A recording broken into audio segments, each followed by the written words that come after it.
We have an exciting poll this weekend. Americans, Australians, and Brazilians are fighting over it. Who is the new Messiah? After all, we live in the 21st century. Jesus came over 23 years ago, and Christians have been waiting to see Jesus interrupt the current age ever since. We've been waiting for millennia. They had the whole Old Testament to back up our faith. If anyone has a reason to doubt, it's us, right? It seems there are many reasons not to lose hope. If the news isn't filled with dire economic forecasts, there are reports of wars, genocide, injustice, and cruelty.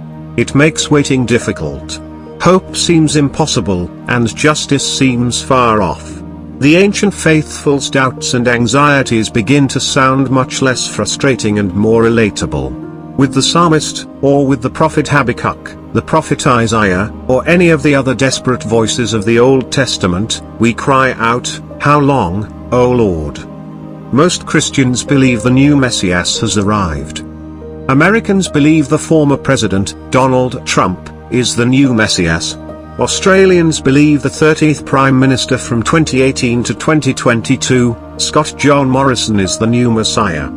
Brazilians from the south of Ecuador believe the former president, Jair Bolsonaro, is the new Messiah. Please, vote. Which is the new Messiah?